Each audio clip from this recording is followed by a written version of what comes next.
Te damos la bienvenida a este video que son las respuestas a las preguntas que quedaron sin respuestas en nuestro webinar mensual. Este fue el de junio del 2025 con la gente de AFP Popular. El tema era, como puedes ver aquí, cómo llevar los sueños a la realidad.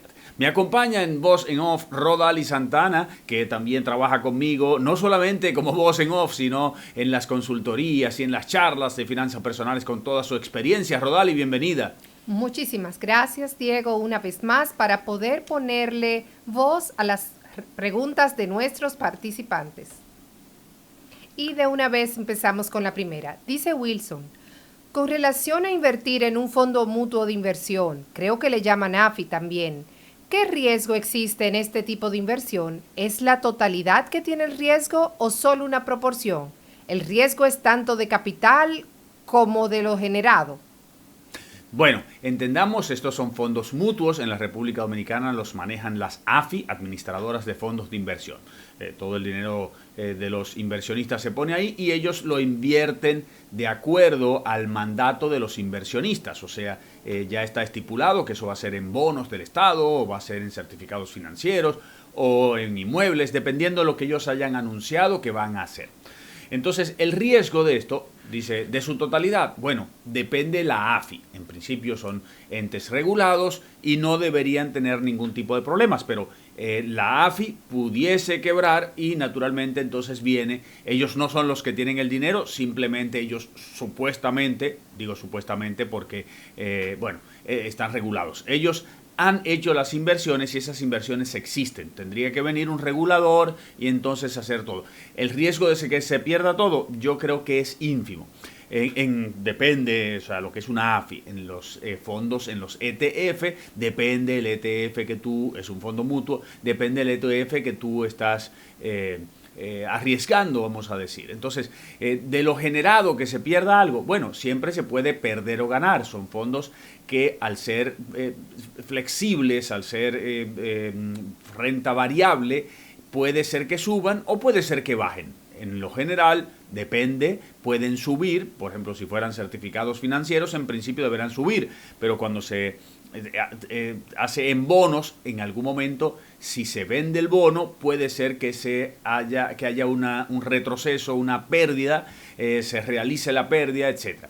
Los ETF son digamos, un poco más arriesgados, porque si el ETF, por ejemplo, es de, no sé, de petróleo y el petróleo baja, entonces estás bajando también con el valor del petróleo. Si el oro baja, pero si el oro sube, puede subir un poco más. O sea, es todo relativo. Es un fondo de inversión que en principio no tiene alto riesgo, pero depende en lo que ellos invierten, tiene una alta o baja volatilidad.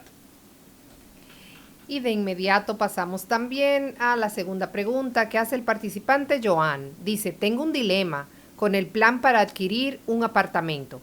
Según mis proyecciones, en 2 años podría juntar un inicial para un apartamento de bajo costo. Por otro lado, si lo hago a 5 años, tendría suficiente para un apartamento de mejor nivel. Pero el dilema surge que cada año las propiedades las suben de precio, por lo que el inicial podría ser más alto que hoy en día y podría quedarme corto. ¿Qué recomendación podría darme? Mira, estás hablando de 2 años a 5 años. Yo lo que siempre recomiendo es métete en 2 años en uno de menor nivel y si en 3 años más has reunido un buen capital, o puedes vender ese y utilizarlo junto con lo que has reunido para un nuevo inicial, pero ya has tomado tú la plusvalía y el inicial que vas a pagar ha aumentado también. La propiedad en general va a aumentar de precio, pero hacer el upgrade es lo que yo recomiendo. Y pregunta Juana, Diego, ¿es seguro invertir en la bolsa de valores? La bolsa de valores del mundo depende siempre del producto que tú quieras invertir, que tú decidas invertir. En la bolsa de valores de República Dominicana, si la pregunta viene de ahí, el riesgo es muy relativamente bajo, por decirlo de alguna manera, porque son muy pocos los productos, digamos, son bonos del Estado, que puede ser Ministerio de Hacienda, puede ser Banco Central, pueden ser papeles comerciales, ahí sí existe un riesgo mayor, depende de a la empresa que tú le estés prestando tu dinero en esa ecuación, digamos.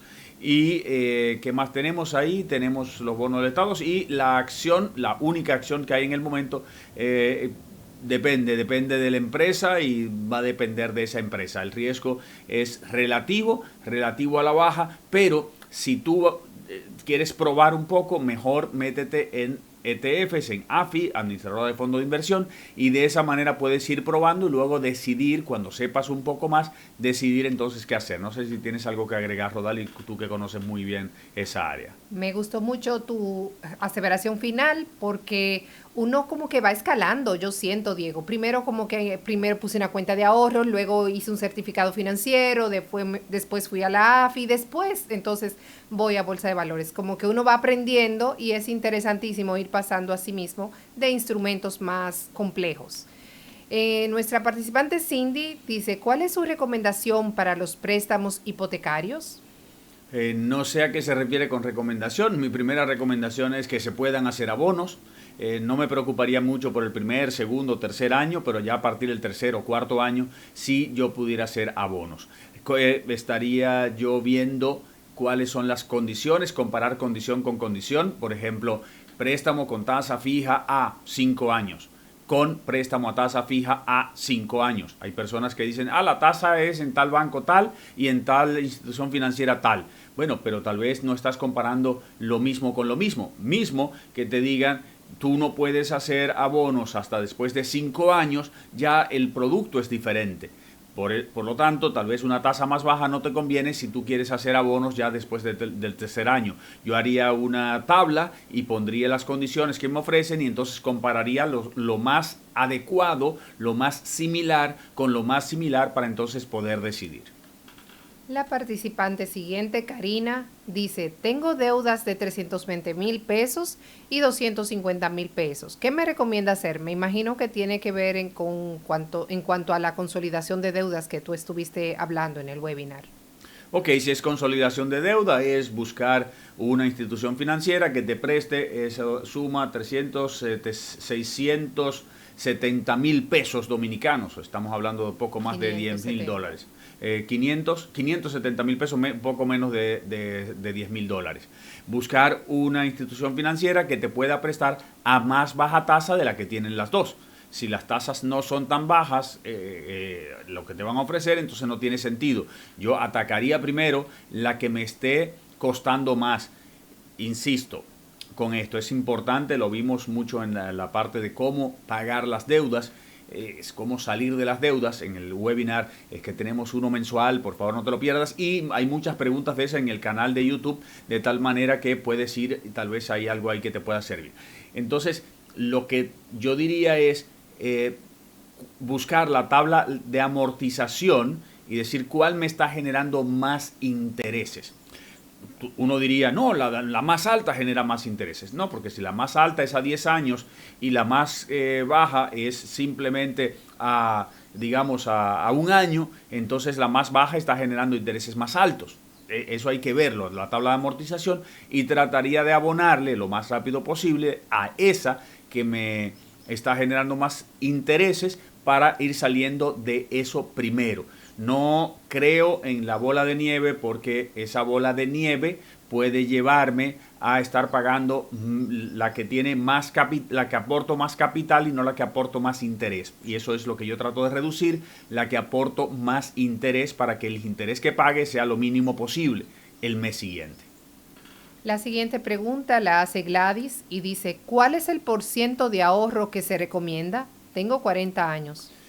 Muy bien, yo lo dije al final en el webinar, el % de ahorros que yo recomiendo es 10% para lo que es el meta ahorro, un ahorro que yo no tengo una disposición de qué voy a hacer con él, simplemente lo voy a ahorrar. Y por otro lado, calcular yo, para mí, cuáles son los otros ahorros que yo quiero. Por ejemplo, yo quiero viajar, cuál viaje voy a hacer, etcétera, cuánto voy a necesitar para ese viaje de aquí a que vaya a viajar. Eso no es un %, es un número. Por otro lado, quiero comprar algo para la casa, estoy definido que voy a comprar un refrigerador o algo, ¿cuánto voy a apartar para eso? El otro ahorro es otro PEN ahorro, un ahorro de corto plazo, que es cosas que pueden suceder. Por ejemplo, ¿se puede dañar algo en la casa? Sí, esos son los previsibles, porque algún momento se te va a dañar en el vehículo, se te va a dañar en la casa, todo eso. Y para lo que realmente puede suceder, pero que tú no sabes cuánto, ahí yo diría un 3 a 5%, ponerlo a un lado para que si se daña algo fuera de lo común, ya uno tenga un fondo de paz. No de emergencia, de paz. Por eso no es para cada uno igual, yo diría entre 13 y 15% es obligatorio, más todo lo otro que tú sabes que va a suceder. Por ejemplo, que viene la escolaridad de los muchachos el año que viene para tal época, tengo que dividirlo en 12 y poner un doceavo mensual en eso. Y así ir diciendo cuáles son las cosas para yo no tener esos meses más caros, que tener que sacar dinero de otras partidas y así quedarme sin dinero para esas partidas. Laura te pregunta, tengo 28 años, ¿cuál es el mejor instrumento financiero que me conviene? Para ti, en ese momento, si tienes una vida normal, o sea, has ido al colegio, a la universidad, estás trabajando, yo creo que ya deberías estar pensando en ETF, en fondos mutuos, AFI en la República Dominicana, de tal manera que comiences a ver todos esos instrumentos, ir viendo cada mes en qué están invirtiendo, ver esos instrumentos, cómo rentan, hasta que tú tengas un volumen que digas, ok, ya yo soy un gran inversionista que tiene tanto y puedo negociar directamente con el banco o irme a tal vez a poner una parte de mi dinero en algo más volátil, en algo más como acciones, por ejemplo, en el mundo, acciones o algún ETF de acciones, de tal manera que tú puedas hacer crecer más el dinero de aquí a 2 o 3 años, porque ya cuando tengas 45 años comienza uno a disminuir el riesgo, porque no debe estar arriesgando todo su capital o una parte importante de su capital, ya que la edad no es igual para ti que tienes 28 que para mí que tengo 59. Para leer la pregunta de Richard, pondré un poquito de contexto. Tú decías que dependía de hacer una inversión en AFI o en certificado, dependía también de los montos. Entonces hablábamos de cantidad grande y él hacía la pregunta en ese momento, ¿cuánto es una cantidad grande para AFI? Para AFI no es una cantidad grande, sino para el banco, para los depósitos a plazo. En República Dominicana, AFI, depósitos a plazo. Cuando hemos ido a los bancos con clientes, nosotros le damos asesorías, para lograr buenas tasas en el banco, nos hemos dado cuenta de que a partir de más o menos unos $50,000, que son unos 3 millones de pesos, es que uno tiene un poder de conseguir las tasas más parecidas a los que dan para las AFI, para los fondos mutuos, porque ellos van con un volumen importante. Entonces, si estás por debajo de los 3 millones, es posible que no consigas mejores condiciones que la AFI. Si estás por encima, entonces depende del momento del mercado, es conveniente irte directamente con el banco o irte a través de la AFI, porque la curva es diferente, la curva de rendimiento es diferente en un certificado financiero que te da lo que va a hacer de aquí en adelante, o sea, te promete una tasa fija de aquí en adelante, y la AFI lo que te dice es lo que pasó, o sea que lo que va a pasar, si se espera que baje, es mejor aprovecharse de una tasa alta, si se espera que suba, es mejor ir de la AFI. Catherine dice que está interesada en comprar su casa a mediano plazo, tiene 31 años y pregunta, ¿dónde me recomienda invertir?